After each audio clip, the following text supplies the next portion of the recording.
Bonjour à toutes et à tous, bienvenue dans cette journée porte ouverte dédiée à l'ICN Brest et à l'ICN de Caen. Nous allons, dans cette présentation qui va durer une petite demi-heure, échanger avec Marc Faudeil, directeur général de l'ICN Ouest, présent aujourd'hui sur le site de Brest. Bonjour Marc. Bonjour à toutes et à tous. Et également avec Régis Bourdin, qui est responsable du site de Caen. Bonjour à vous. Bonjour Régis. Nous allons donc. Alors, comment ça va se dérouler? On a quelques minutes pour échanger sur l'ICN Ouest d'une manière générale.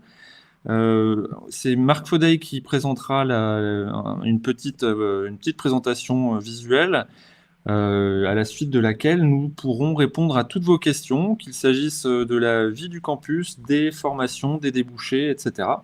Donc n'hésitez pas pendant toute cette présentation à poser des questions dans le chat, c'est juste à droite de l'écran. Donc on y répondra juste à la fin de la présentation. Mais tout de suite, on écoute cette petite présentation avec Marc Faudeil, c'est à vous. Merci. Bien, donc je vais vous présenter en une dizaine de minutes notre établissement. On appartient à une fédération qui est la fédération INCREA, qui est présente en France dans 3 grandes régions, dans le nord, notamment plus particulièrement sur l'île. La marque ICN est représentée, la marque HUI et la marque ISA également. Nous avons une autre association dans le sud de la France, sur l'arc méditerranéen, qui s'appelle INCREA Méditerranée, qui est présente sur les villes de Nîmes, de Marseille et de Toulon. Et puis de façon plus spécifique, dans l'ouest de la France, l'ICN est présente dans le cadre d'une association qui s'appelle INCREA Ouest, donc qui gère l'école ICN INCREA Ouest, sur les villes de Brest, de Nantes et de Caen, qui sont représentées par des points rouges où l'on propose des formations en 5 ans post-baccalauréat. Et puis on a des centres dits de proximité sur Rennes, sur lesquels je reviendrai par la suite, et sur Paris en projection pour 2022, avec l'idée que les étudiants qui y sont formés, ils sont formés pendant 2 ans avant de rejoindre les sites de Nantes, de Brest ou de Caen, selon leur desiderata, après Bac+2. Donc on porte 3 marques écoles, comme je vous l'ai dit. On a diplômé plus de 1300 jeunes collectivement cette année. On a plus de 7000 étudiants en formation. On a diplômé par l'histoire de nos écoles plus de 29 000 élèves. Et le taux d'insertion professionnelle, qui est l'alpha et l'oméga de nos conseils d'administration, est, vous voyez, toujours excellent. On y reviendra par la suite, mais il n'est pas du tout impacté par la crise Covid, contrairement à ce qu'on aurait pu imaginer. Il est de 98% pour les taux d'insertion, donc 5 mois après que les étudiants aient été diplômés de nos établissements. Donc je vais vous présenter de façon un peu plus spécifique l'ensemble des sites, en essayant de les visualiser. On est présent sur Brest, dans l'ouest de la France, depuis une trentaine d'années. L'établissement donc a été ouvert avec l'aide des collectivités territoriales. Je vais y revenir par la suite, mais ça, c'est une partie intégrante de notre modèle économique. Ça veut dire que les collectivités territoriales nous financent le plus souvent le foncier et les bâtiments dans lesquels on propose nos enseignements, ce qui est le cas à Brest. On a donc 10 000 m² en plein centre-ville. On accueille cette année un peu moins de 900 étudiants sur Brest. Sur Nantes, on a ouvert avec le même modèle, à savoir que la région des Pays de la Loire nous a mis à disposition un campus d'une dizaine d'hectares au nord-est de la ville de Nantes.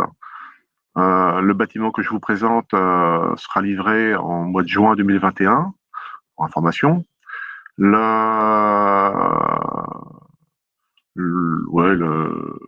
site a été ouvert en 2017 pour information, bien que ce soit une journée porte ouverte Brest-Caen, mais je vous fais le pitch général. On accueille cette année 250 jeunes. Donc, parce que sur le campus, il y a 2 établissements, dont un autre établissement qui nous héberge les étudiants pour l'instant, et on aura 350 étudiants la rentrée prochaine dans ce nouveau bâtiment. Alors sur la ville de Caen, c'est un petit peu la même chose, à savoir que les collectivités territoriales nous accueillent. On reviendra avec Monsieur Bourdin pour finir la présentation sur l'actualité de la rentrée 2021. Mais le projet que l'on a développé avec les collectivités territoriales de Caen, c'est au centre-ville, sur la presqu'île de Caen, de construire un établissement qui ressemble étrangement à celui de Brest, pour y former 500 étudiants à terme. Et ce terme, c'est pour 2025, puisqu'on a ouvert en fait à cette rentrée-ci 2020, et que l'établissement sera en régime de croisière en 2025-2026. Donc, vous voyez, avec l'aide et de Caen-la-Mer, qui libère du foncier, donc du terrain sur la presqu'île, et de la région qui nous finance la construction du bâtiment. Sur Orennes, comme je vous l'ai dit, c'est un établissement qui est un, un établissement dit de proximité où les jeunes n'y restent que 2 ans avant de rejoindre ou Caen, ou Nantes, ou Brest. Alors, pour ceux qui ne connaissent pas du tout l'établissement, l'ICEN, c'est, donc, comme je vous l'ai dit, c'est avant tout une association l'ICEN, c'est une école d'ingénieurs qui est portée par une association qu'on appelle un ESPIG, un établissement d'enseignement supérieur privé d'intérêt général. Donc, ça veut dire qu'on est sous contrat avec le ministère de l'Enseignement supérieur, de la Recherche et de l'Innovation, et on assure une mission de service public sur l'ensemble des sites où l'on est présent. Ça veut dire, en fait, de façon synthétique, qu'on est aidé financièrement par le ministère de l'Enseignement supérieur, de la Recherche et de l'Innovation. Sur l'ensemble de nos sites, on délivre un diplôme d'ingénieur. Le diplôme d'ingénieur, en fait, est délivré, est rendu possible au niveau de la délivrance par la CTI, qui habilite l'établissement. La CTI, vous avez le petit logo orangé en haut à droite de l'écran. Donc la CTI, c'est la commission des titres d'ingénieur qui nous autorise à délivrer le grade de master. On est aussi une grande école, puisque appartenant à la conférence des grandes écoles. On a une labellisation européenne, qui est la labellisation EURACE, qui facilite les échanges entre notre grande école et les universités européennes, qui est labellisée par la Commission européenne. Et puis, pour information, on est aussi habilité par le ministère des Sports à suivre des sportifs de haut niveau, notamment dans le domaine de la voile et du cyclisme. Mais pas que, en fait, on a aussi des handballeurs. Voilà, donc le principe pédagogique de l'établissement, et c'est presque les 2 slides qui vont suivre, celles-ci comprises, et ce sont les plus importantes. Alors le marqueur pédagogique de l'établissement, il est simple, c'est d'être une école généraliste qui va former par les sciences et le numérique. Les sciences, parce qu'on est une école d'ingénieurs, et puis on va former, donc il faut aimer les sciences quand on rentre à l'ICEN, hein, c'est un impératif. On forme des ingénieurs, je vous le rappelle, de façon anecdotique, mais c'est quand même le cœur de notre sujet. L'originalité de l'école, c'est que dès le départ de la formation, après le baccalauréat, on va former aux sciences et au numérique. On va former aux sciences et au numérique pour quasiment tous les secteurs métiers. Pour ceux qui connaissent l'ICEN, c'était une école de spécialité il y a une dizaine d'années qui ne formait qu'aux technologies numériques, et on s'est ouvert à la demande des acteurs économiques des régions dans lesquelles on est implanté à tous les secteurs d'activité, en passant par les sciences et le numérique. Donc on a maintenant une trentaine de % de nos étudiants qui souhaitent rentrer dans l'établissement pour se former aux sciences et au numérique, pour aller travailler par la suite dans le domaine des technologies numériques. On va y revenir par la suite.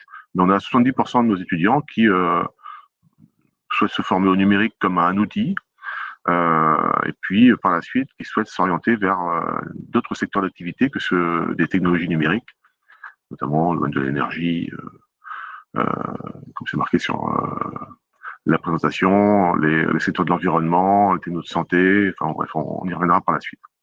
Vous voyez en fait un spectre assez large, à savoir qu'en passant par les sciences et le numérique, on adresse tous les secteurs d'activité, sauf les bâtiments, travaux publics. Alors comment on met ça en musique? Le schéma est assez simple. Donc c'est un schéma en 5 ans post-baccalauréat qui se présente sous la forme des 3 premières années qui sont 3 ans pour choisir son projet professionnel et puis 2 années pour se spécialiser. En tout cas pour colorer son parcours pendant les 2 dernières années au niveau master.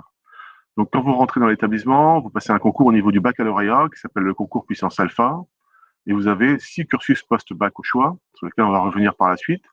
Et à l'issue de ces cursus post-bac, donc au bout de 3 ans, on peut choisir parmi 17 domaines professionnels. Alors comment c'est possible qu'on puisse choisir parmi 17 domaines professionnels, quel que soit le cursus choisi? En fait, le cursus qui vous est présenté là, c'est un cursus qui est construit autour d'un tronc commun, qui traite beaucoup de sciences et de numérique, comme vous l'imaginez, et auquel on va venir adjoindre entre 6 et 8 heures de coloration de parcours. Cette coloration de parcours, prenons par exemple un jeune qui s'intéresserait, je sais pas moi, à l'informatique et au réseau, qui choisirait le CIR, le cycle informatique et réseau. Au bout de 3 ans, il aurait la possibilité en fait ou de poursuivre dans le domaine des technologies numériques, ou d'opter pour d'autres thématiques, l'énergie, la finance, que sais-je, parce que le tronc commun serait suffisant. Donc vous voyez, en fait, on peut colorer son parcours dès après le baccalauréat, imaginez poursuivre cette coloration après Bac+3, ou alors changer de coloration. on construit son parcours dans l'établissement. Donc le concept, il est assez simple, c'est que dans le cadre d'un schéma sécurisé, puisqu'on intègre l'établissement après avoir passé un concours au niveau du baccalauréat, on construit son parcours sans stress, en fonction de ses aspirations, qui peuvent changer d'ailleurs pendant les 5 ans dans l'établissement. Vous voyez, en fait, on choisit au niveau du baccalauréat une coloration de parcours, puis on peut en changer à Bac+3. On peut changer de coloration aussi en cours de cursus, notamment après un an après le baccalauréat. On peut décider de revenir après avoir. On peut aussi changer de parcours. En fait, je vais revenir par la suite. Vous voyez en fait un schéma sécurisé et puis une multiplicité des choix possibles qui fait l'originalité de l'école. Alors on revient plus particulièrement sur les cycles et les cursus post-baccalauréat. Donc on en a 6, comme je vous l'ai dit. Donc le premier, qui est le plus demandé, c'est le cycle généraliste des sciences de l'ingénieur. Bon, il s'adresse le plus souvent à des étudiants qui n'ont pas du tout défini leur projet professionnel et qui s'interrogent à ce sujet, ce qui est bien normal. Hein. Quand on a 16, 17 ans, 18 ans, c'est toujours une interrogation. C'est tout à fait légitime. Donc on propose ce cycle à Brest, à Caen et à Nantes. Vous voyez, autour d'un tronc commun, on va rajouter dans le cycle généraliste des sciences, maths, physique, chimie. Donc on reste sur un programme très scientifique. L'originalité de Brest et de Caen, on y reviendra par la suite avec Monsieur Bourdin, c'est que ces classes-là sont des classes sous la tutelle de l'Éducation nationale, où on y réalise le programme de Maths Sup MPSI et de Maths P PSI. Donc vous voyez, c'est un cursus très généraliste qui vous est proposé, qui est un petit peu dopé en technologie numérique, évidemment, puisque là, c'est la spécificité de l'école. Les autres cycles sont celui le cycle informatique et réseau. Donc, vous imaginez qu'en plus du tronc commun, on y rajoute des technologies numériques, entre 6, enfin, c'est plutôt 7 heures par semaine. Hein. Donc, ce cycle est présenté sur l'ensemble des sites où l'on est présent, Brest, Caen, Nantes, puis Paris en 2022 et Rennes. Le cycle technologie santé, sciences et technologies est proposé à Brest et à Caen. Donc, on travaille en plus du tronc commun des sciences de la vie. Le cycle économie numérique et technologie est proposé à Brest pour l'instant. C'est un cycle auquel on rajoute au tronc commun des sciences économiques. Un tiers des cours sont proposés en anglais. Et le deuxième semestre de la deuxième année est obligatoirement réalisé à l'étranger. C'est le service des relations internationales qui s'en occupe. Les deux derniers autres cycles, le cycle environnement, sciences et technologies, proposé à Brest et à Nantes. Donc on travaille tout ce qui est relatif au développement durable, à la géologie, aux géosciences, dans le cadre de ce cycle. Et puis le dernier né, qui est le cycle biologie, agronomie, sciences et technologies, qui est proposé à Brest. Voilà, 6 cycles post-baccalauréat. Donc je vous rappelle le principe, hein, on opte pour un de ces cycles. Si le choix ne paraît pas judicieux, on peut au bout d'un an revenir dans le cycle généraliste. C'est une possibilité qui est offerte. Et puis au bout de 3 ans, comme c'est présenté sur cette planche, après donc avoir fait 3 années dans un des cycles post-bac proposés auparavant. Donc on intègre 4 grands secteurs thématiques pour colorer son parcours. Alors le secteur thématique des technologies numériques, je l'ai évoqué, donc on peut se spécialiser pendant les 2 dernières années dans le domaine du développement logiciel, de l'intelligence artificielle, du cloud computing. Bon bref, vous voyez en fait une multiplicité de choix en fait hein, dans le domaine des technologies numériques.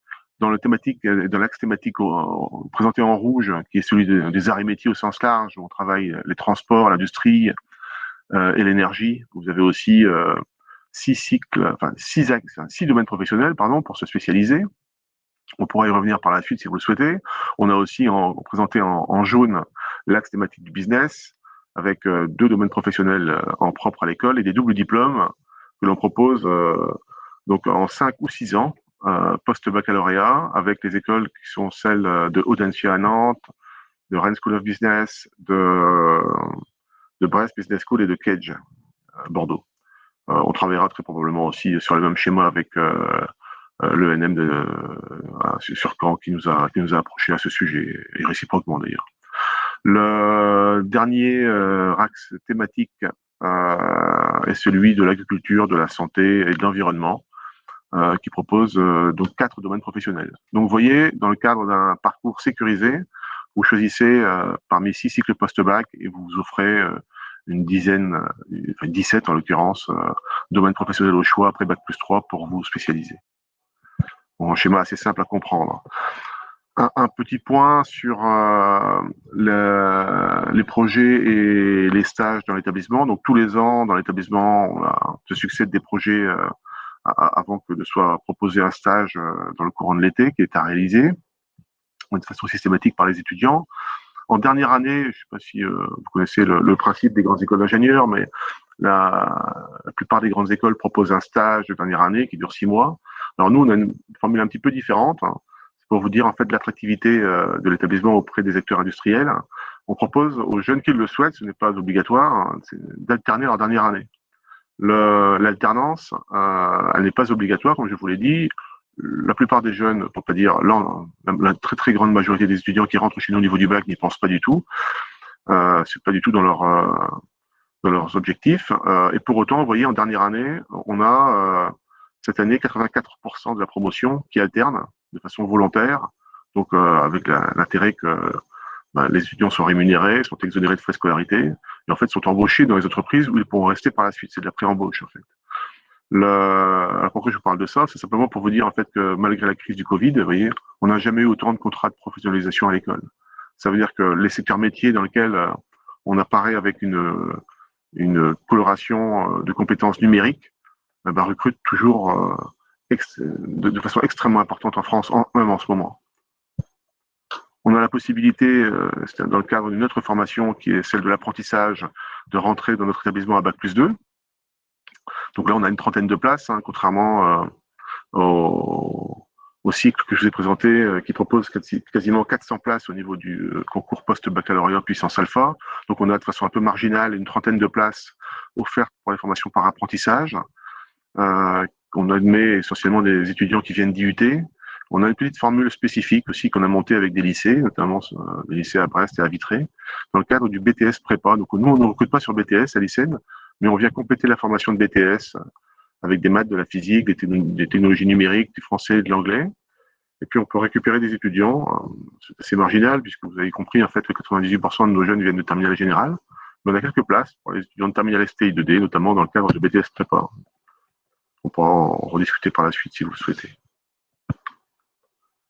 Alors il faut obligatoirement faire un semestre à l'étranger quand on aspire à être diplômé de l'ICEN. Ces semestres se font, pour votre information, essentiellement en deuxième année post-bac ou en quatrième ou cinquième année.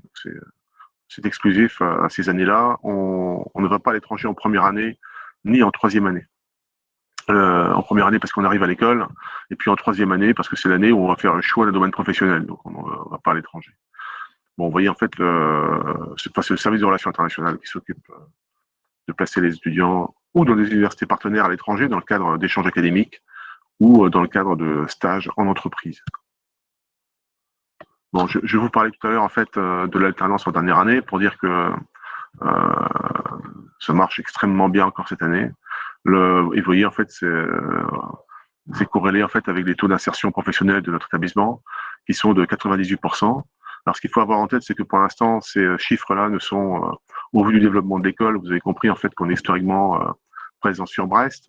On a ouvert à Nantes en 2017 et sur Caen en 2020. Donc, les diplômés 2019 sont des diplômés brestois. Vous voyez, 98% d'entre eux ont trouvé du travail. Ils ont trouvé du travail où? Bien, en région, et socialement d'ailleurs, beaucoup d'entre eux en région Bretagne. Donc, qui reste une région très dynamique, mais en fait l'ouest de la France est très dynamique. Quand vous prenez un arc atlantique qui va de Rouen jusqu'à Biarritz, on est face à une explosion de la demande s'agissant des ingénieurs, d'où d'ailleurs les ouvertures à Nantes et à Caen. Donc vous voyez, les étudiants qui ne vont pas travailler pour la plupart d'entre eux en région parisienne sont embauchés à des salaires sont tout assez corrects, à 36, 37 kg, 38 kg, et un an après la sortie de l'école, ils sont envoyés à plus de 40 000 euros brut annuel, ce qui est tout à fait correct. Surtout quand on est amené à travailler en région. Alors, comment intégrer l'établissement? Donc, je vous l'ai dit, très majoritairement, les étudiants intègrent notre établissement au niveau du baccalauréat. Donc, il faut être titulaire d'un baccalauréat général. avec deux profils recherchés, qui sont le profil de la spécialité d'étudiant, enfin, de lycéen qui a choisi la spécialité mathématique, plus une autre spécialité scientifique, ou alors l'autre profil qui est recherché par l'établissement, qui est celui du choix de deux spécialités, qui est complété par mathématiques complémentaires.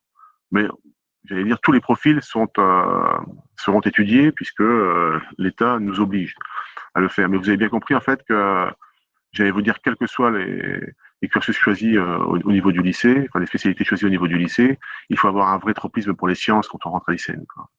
Il y a plein de métiers passionnants qu'on peut faire sans s'intéresser aux sciences, mais nous, clairement, on a un intérêt fort pour les sciences et les technologies numériques.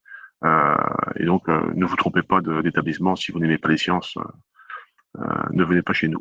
Donc, un titulaire d'un baccalauréat général, comme je vous l'ai dit, s'inscrire sur la plateforme Parcoursup, puisque l'établissement y est présent, évidemment, comme tous les établissements reconnus par l'État.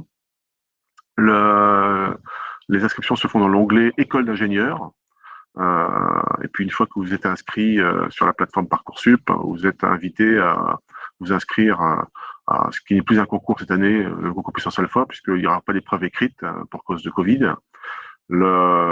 L'étude se fera en deux temps, une étude de dossier nationale avec les mêmes coefficients d'études pour le concours puissance alpha, donc pour l'ensemble des écoles qui sont 16 au niveau de puissance alpha. Et puis après, une étude spécifique par établissement avec des coefficients de pondération qui peuvent être différents d'ailleurs en fonction des cycles que vous êtes amené à choisir au niveau post-baccalauréat. Je rappelle en fait que l'ensemble des vœux qui sont prononcés sur le concours puissance alpha ne compte que pour un vœu dans l'ensemble des vœux que vous avez à prononcer sur Parcoursup. On a, comme je vous l'ai dit, 2-3% de nos étudiants qui peuvent intégrer par l'intermédiaire de nos sections de BTS prépa l'établissement. Les inscriptions se font par l'intermédiaire des lycées avec lesquels on est affilié. Et puis on recrute aussi à Bac+2 de façon assez marginale, mais ça existe quand même, ce genre de recrutement. On recrute des élèves de classe préparatoire aux grandes écoles, voire d'IUT sur dossier. Classe préparatoire aux grandes écoles, c'est par l'intermédiaire du concours en fin de maths spé. Et puis pour les élèves d'IUT, c'est sur dossier. Mais voilà, j'en ai fini. Je me tiens à votre disposition, ainsi que M. Bourdin, pour répondre à toutes les questions que vous souhaiteriez nous poser. Alors, on avait une question de la part de Jules, mais qui vient d'être, enfin, on vient d'avoir la réponse concernant les aménagements du concours Puissance Alpha cette année. Donc là-dessus, on va. Alors Jules, est-ce que vous pouvez nous dire dans le chat si on a bien répondu à vos attentes? Lucas également qui posait une question. Alors on reviendra, on répond rapidement aux questions. On reviendra, Régis Bourdin, si vous voulez bien, sur les spécificités de la MPSI dans quelques instants. On va prendre les questions qui sont là. Lucas donc qui demande: le DUT disparaît à la rentrée prochaine au profit du BUT qui s'obtiendra en 3 ans. À quel moment de ce cursus en IUT un étudiant pourra-t-il intégrer votre école? Donc c'est une question qu'on commence à avoir effectivement dans les différents événements. Marc Faudeil, est-ce qu'il y a déjà une décision ou quelque chose qu'on peut dire à Lucas? Très probablement, en fait, les admissions se feront de la même façon que maintenant, après Bac+2, voire après l'obtention de la licence au niveau du bachelor universitaire de technologie.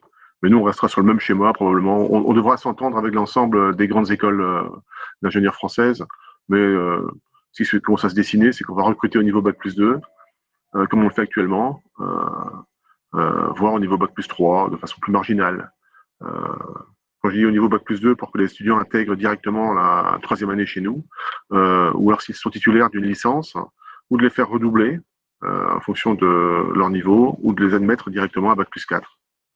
Ça ne va pas changer grand-chose en fait par rapport à la façon dont on a d'opérer actuellement. D'accord, donc tout reste ouvert encore. On avait donc une question de Célian qui souhaite intégrer l'établissement Bac+2. Alors il demande est-ce qu'il doit faire quand même 5 ans à l'ICEN? Donc est-ce qu'on peut il souhaite intégrer après une prépa scientifique, est-ce qu'il doit faire 5 ans quand même? Donc est-ce qu'on peut répondre rapidement à cette question? Bah, comme je l'ai dit, en fait, s'il est en classe préparatoire aux grandes écoles, il y a quelques places offertes au concours. Et donc, il intégrera l'établissement à Bac+3. Il y fera donc 3 ans.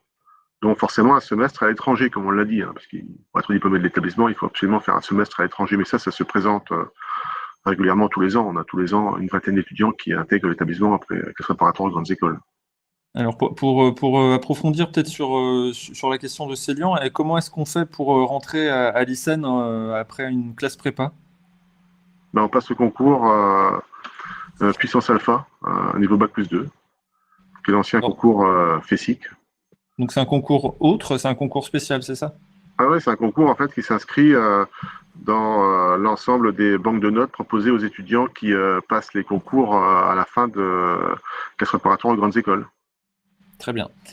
Alors, on va revenir justement, on parle de classe préparatoire. Régis Bourdin, est-ce que vous pouvez nous expliquer un petit peu les spécificités des classes alors, on va parler du cycle généraliste des sciences de l'ingénieur sur Brest et sur Caen, qui ont une petite particularité par rapport aux classes prépa qu'on appelle intégrées d'habitude.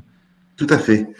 Oui, alors les classes préparatoires qui sont associées donc à l'éducation nationale, hein, comme Marc le disait tout à l'heure, c'est le programme officiel des classes préparatoires, quel que soit l'endroit du lycée où on les pratique, avec une spécificité et une originalité qui donne la couleur ISEN, c'est-à-dire un renforcement dans les matières numériques, donc en informatique, mais aussi en formation humaine et des aménagements en ce qui concerne les langues, notamment des dédoublements non prévus par l'éducation nationale sont apportés par l'ISEN, puisque l'anglais ne doit plus être une langue étrangère en fin de cycle ingénieur. Mais sinon, ça reste une vraie classe préparatoire. Donc, on est contraint par le programme, ce qui nous différencie des classes préparatoires intégrées, hein, qu'on a aussi en nombre à Brest et deux à Caen.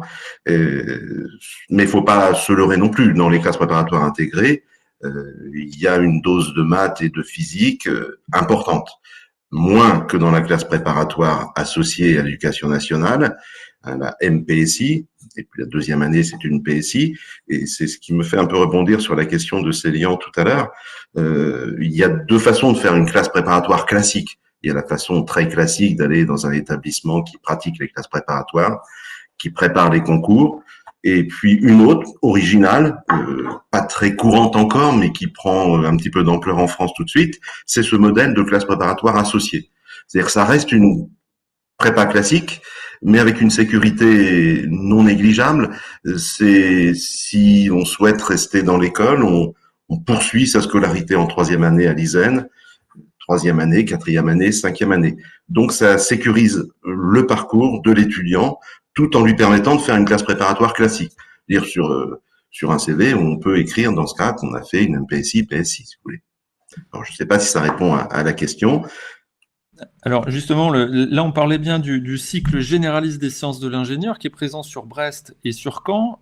Sur Brest, on a les 6 cycles post-bac dont a parlé Marc Faudeil tout à l'heure. Sur Caen, on a donc ce cycle généraliste MPSI, PSI. On a également 2 autres cycles. Est-ce qu'on peut les rappeler rapidement? Oui, alors le cycle CIR, cycle informatique et réseau, et un cycle BIOST, biologie, sciences et techniques.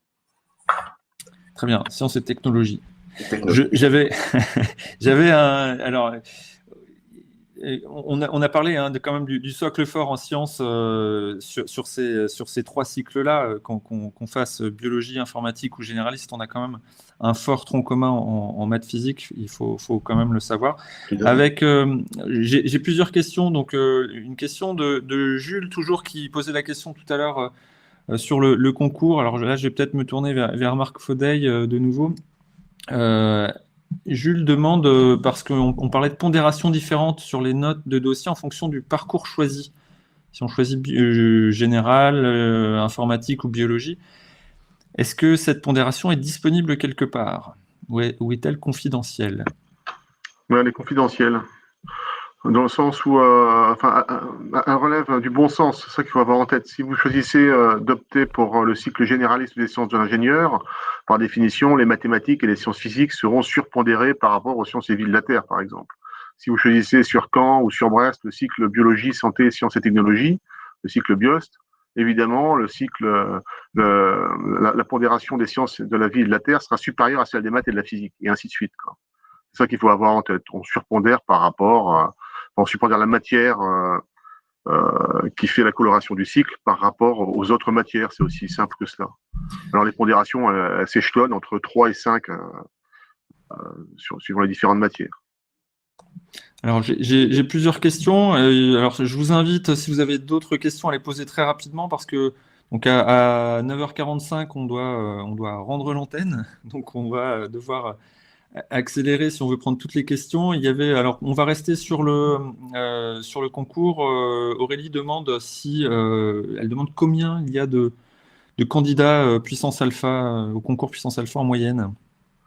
Le concours Puissance Alpha est un concours national. 10 000 étudiants s'y inscrivent tous les ans à peu près. On est en croissance de 2-3% tous les ans. Vous voyez à peu près 10 000 candidats qui s'y présentent, issus de terminale générale. Voilà, ce qui peut représenter beaucoup, mais après, il y a beaucoup de formations. Il y a 63 formations, je crois, cette année qui sont proposées. Par 16 écoles. Par 16 écoles, tout à fait. Question de Johan, est-il possible d'intégrer l'ICEN après un BTS fluide énergie domotique sans passer par une CPGE? Non.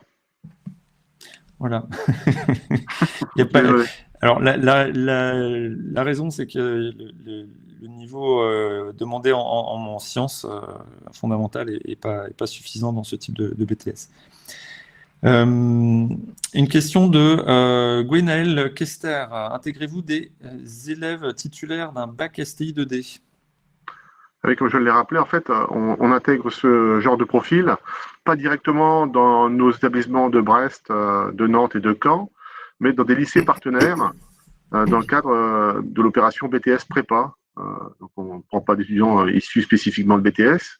Par contre, des étudiants qui ont un profil de terminale générale ou de terminale STI 2D peuvent intégrer ces BTS, donc à Brest et à Vitré, dans lesquels on propose des compléments de formation, notamment dans le domaine des sciences et des technologies numériques, pour permettre aux étudiants par la suite d'intégrer Bac+2 nos établissements.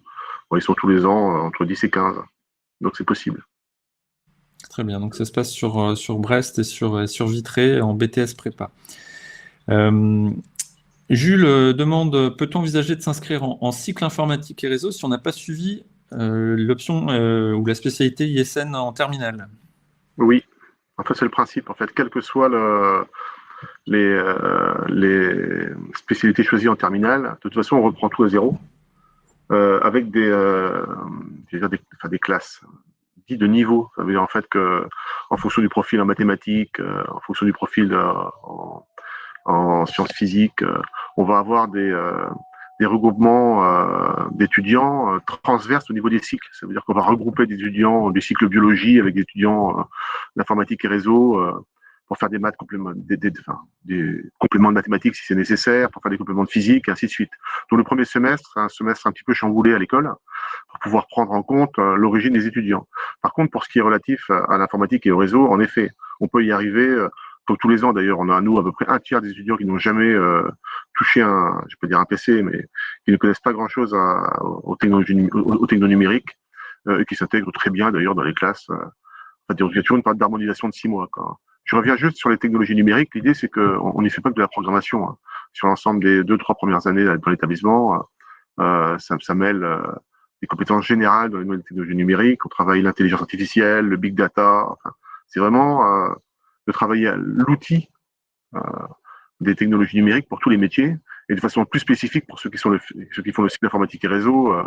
On va travailler des langages un peu particuliers, mais c'est vraiment plus large que de l'algorithmique et de la programmation, ce que l'on entend par technologie numérique à l'école. Alors, je rappelle également qu'à 10h, on a une conférence spécifique sur le cycle informatique et réseau. Donc, à tout hasard, vous pouvez vous rendre. Je vais remettre dans le chat le lien pour vous inscrire si vous souhaitez. Ça se passe à 10h et vous aurez des témoignages d'étudiants également et des responsables du cycle informatique et réseau si ça vous intéresse. D'ailleurs, toute la journée, il y a le programme sur le site internet de ICEN Brest et ICEN Caen pour vous inscrire aux différents séminaires. On a encore plusieurs questions. Après les 2 années de prépa à l'ICEN, peut-on intégrer une autre école d'ingénieur si on décide de changer? Alors, ça dépend en fait quel cycle on a choisi, et j'allais dire et vice versa. Ça veut dire que quand on est passé par le cycle généraliste des sciences de l'ingénieur, si on le souhaite, on va passer des concours, parce que les programmes sont respectés. Mais l'ambiance n'y est pas. Enfin, quand je dis l'ambiance n'y est pas. On est sur un parcours sécurisé, donc forcément, il y a beaucoup moins de stress dans l'établissement. Comme je vous l'ai dit, on met l'accent sur les technologies numériques. On travaille beaucoup la formation humaine, économique et sociale, sous forme de mode projet. Donc, en fait, donc il est possible, on est crédité de 60 crédits ECTS tous les ans, puisque l'établissement en fait est reconnu par l'État. Je rappelle qu'on assure une mission de service public. Mais l'idée d'intégrer l'établissement, comment vous dire ça simplement, c'est une question, d'ambition partagée. On a presque autant de jeunes qui intègrent les écoles d'ingénieurs au niveau du baccalauréat qu'après que préparatoire aux grandes écoles. Quand on intègre l'établissement au niveau du baccalauréat, c'est qu'on a l'ambition en fait d'être, je veux dire, de s'y plaire, quoi, de se trouver conforté dans un projet qui est qu'un projet éventuellement partagé par la famille. En fait, il faut que ce soit valorisant pour vous. La plupart des étudiants qui rentrent chez nous ont l'ambition de faire l'établissement en rentrant au niveau du baccalauréat, de le faire en 5 ans. Pourquoi je vous dis ça? Parce que, contrairement à ce qu'on peut imaginer, le niveau d'entrée dans l'établissement est assez élevé et augmente tous les ans. C'est-à-dire qu'il y a une vingtaine, 25 années, 30 années, il y avait très peu d'établissements qui recrutaient au niveau du baccalauréat. Maintenant, il y a de plus en plus d'établissements qui le proposent. Et on a presque autant de jeunes qui rentrent dans les écoles d'ingénieurs au niveau du bac qu'après bac plus 2. Et donc, forcément, comme le nombre d'étudiants, en fait, a cru de façon extrêmement importante dans ces écoles, le niveau aussi. Donc, si vous rentrez dans l'établissement, dans un établissement post-bac, en vous disant, mon Dieu, que ça sera moins exigeant que dans les autres établissements, vous vous trompez. Vous aurez beaucoup de travail. Les taux d'insertion qui sont extrêmement importants à bac plus 5, il faut que vous imaginez en fait que ça ne se fait pas, ça tombe pas du ciel, quoi. C'est-à-dire qu'il y a un travail continu. Donc, un élève qui est admis dans l'établissement après le baccalauréat fait en général la scolarité en 5 ans. Le parcours est sécurisé en cadre d'évaluation qui se présente sous format continu, donc toutes les semaines, des devoirs. Mais il y a quand même du travail, si vous voulez. Donc, ça veut dire que ayez ça en tête, ça veut dire que le modèle des écoles post-baccalauréat, il a bien changé. Les jeunes qui sont rentrés cette année dans l'établissement, c'est des jeunes qui avaient, on a admis en 2020 350 au niveau du baccalauréat. La moyenne d'entrée au baccalauréat, c'est un peu plus de 14 sur 20. Donc on a autant de jeunes qui ont mention bien et très bien que de mention assez bien, on va dire, pour la faire de façon synthétique. Et ça veut dire qu'on a un niveau d'entrée qui est assez important, qui va croissant tous les ans, et qui fait qu'il faut être fier de rentrer dans l'établissement parce que forcément on y aura plus de travail qu'on imagine. Et donc forcément quand on n'est pas fier de partager l'idée avec les collègues de vos promotions d'accéder à un diplôme d'ingénieur, du coup on a du mal en fait à accélérer le rythme de travail quand c'est nécessaire. Bon, vous voyez, en fait, il y a 2 possibilités de faire ingénieur dans le pays, pour résumer la situation, au niveau du bac, au niveau bac plus 2, et on s'aperçoit en fait que les taux d'insertion sont à peu près les mêmes, sachant que nous, on place nos élèves, comme les écoles qui vont recruter après classe préparatoire en grandes écoles, dans des grands groupes industriels, et donc forcément, les exigences sont les mêmes, quelles que soient les filières choisies. Je ne sais pas si j'ai répondu explicitement à votre question, mais... La question, c'était, est-ce qu'on peut intégrer une autre école? En fait, on peut intégrer notre école, mais il y a vraiment l'idée que quand on rentre dans l'établissement au niveau du baccalauréat, il y a 17 domaines professionnels, donc en règle générale, voilà, on se fait sa propre idée dans les 3 premières années, avec l'idée d'en choisir une dans l'établissement, évidemment, quoi. Le programme est fait de telle façon. Si vous imaginez en fait faire un autre établissement, une autre école en étant en terminale, le plus simple c'est d'opter pour éventuellement des préparatoires au concours. En fait, il faut imaginer que ce soit valorisant pour vous quand vous rentrez dans l'établissement. Et c'est souvent d'ailleurs lié, en fait, au paradigme familial. Si c'est pas valorisant pour vous de rentrer dans une école post-baccalauréat, il faut pas y rentrer. Il y a plein d'autres façons de faire ingénieur. En tout cas, nous, les jeunes qui rentrent dans l'établissement sont relativement correctement notés au niveau du baccalauréat. Je vous l'ai dit, en fait, très motivés à l'idée de faire l'établissement en 5 ans. Donc, on est dans une dynamique dans laquelle il faut s'inscrire. Alors, on va essayer d'aller rapidement parce qu'il nous reste 5 bonnes minutes. On a une question très précise. Alors, je vais d'abord répondre à Aurélie qui demande si les vidéos des conférences du jour seront disponibles en replay. Alors, cette vidéo, si vous avez raté le début de la conférence, vous sera proposé automatiquement là dans les minutes qui vont suivre sa fin en replay. Donc, vous pourrez revoir le début immédiatement à la fin du webinaire. Les autres vidéos seront mises en replay au cours de la semaine prochaine sur le site de icenbrest.fr et sur le site de icencan.fr. Donc il n'y a pas de problème pour revoir les replays. Vous n'aurez pas, en revanche, évidemment, accès au chat et aux questions-réponses. Une question très rapide, je pense, de la part de Fiditiana, pardon, mille excuses. Elle demande si, pour une reconversion professionnelle, il est possible d'intégrer l'ICEN directement en 4e ou 5e année, sachant qu'elle a fait un M2 en technologie et télécom, et aussi un diplôme d'ingénieur en télécommunication à Madagascar. Ouais, il faut postuler sur le dossier en passant par la direction des études de l'établissement. Voilà, donc c'est une étude de dossier, quoi qu'il arrive, sur les parcours un peu particuliers comme ça, il faut vraiment nous appeler au cas par cas et c'est étudié au cas par cas. On peut le faire aussi dans le cadre de la formation continue. Il y a des alternances possibles. Alors, en parlant d'alternance, quel est Lucas qui demande quel est le coût de la scolarité dans vos différents établissements? Il y a plusieurs choses à dire. Marc Faudaille, peut-être? Ça dépend beaucoup en fait des cycles choisis. Des cycles, comme le présentait tout à l'heure M. Bourdin, qui sont des cycles éducation nationale, donc qui sont moins chers que les cycles. En fait, dans les cycles post-bac, le cycle généraliste des sciences de l'ingénieur est moins cher. Je vous invite à aller sur les sites de nos écoles. Hein, c'est sur l'onglet frais de scolarité en première page, tout apparaît.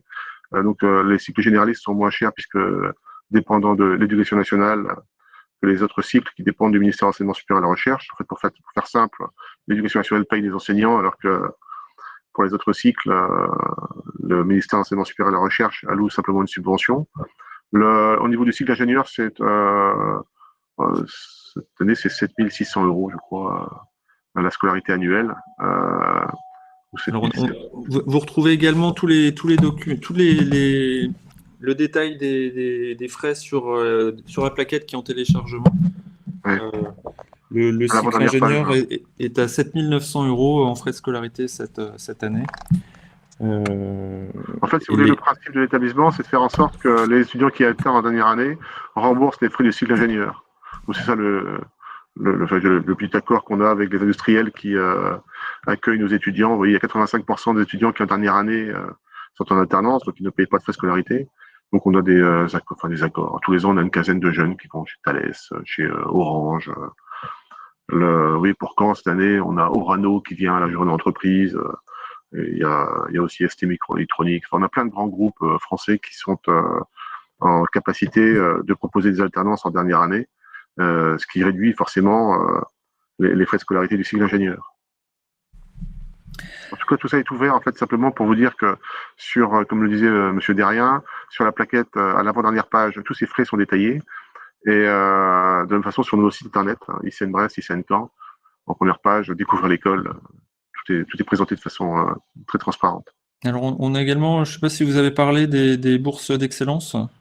Non, on n'a pas évoqué. En fait, on a tous les ans une dizaine de bourses qui sont proposées à des étudiants boursiers de l'éducation nationale et qui ont un dossier dit excellent, en fait, qui ont 15 de moyenne en terminale S, voire plus. Sont exonérés, ces jeunes-là, de 50% des frais de scolarité sur les 5 ans. Voilà, très bien. Donc sur ces bonnes paroles, je pense qu'on va clore ce webinaire. Toute la journée, donc vous aurez des webinaires à disposition. Si vous souhaitez vous y inscrire, je vais vous remettre les liens dans le chat. Vous aurez donc le replay de ce webinaire-ci à disposition dans les minutes qui vont suivre. Merci messieurs, merci Marc Faudaille, merci Régis Bourdin. Merci. À très bientôt. Au revoir. Au revoir. Au revoir.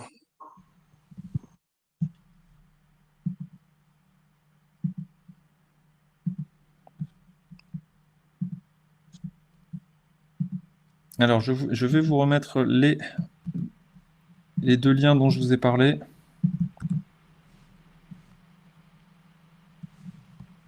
Hop, pardon.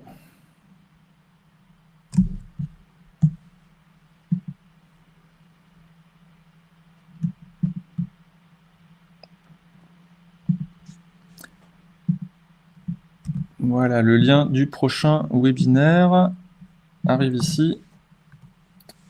On s'y retrouve, si vous le souhaitez, dans quelques instants. À bientôt.